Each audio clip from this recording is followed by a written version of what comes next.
Welcome to Fluent Phonics. Today, we will learn how to pronounce the word recuse. Recuse. Recuse. Recuse.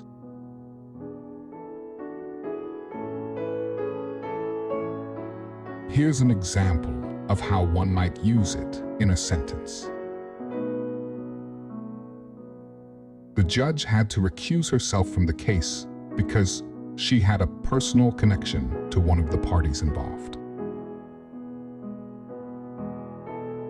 Recuse means for a judge or official to disqualify themselves from a legal case due to a conflict of interest or bias.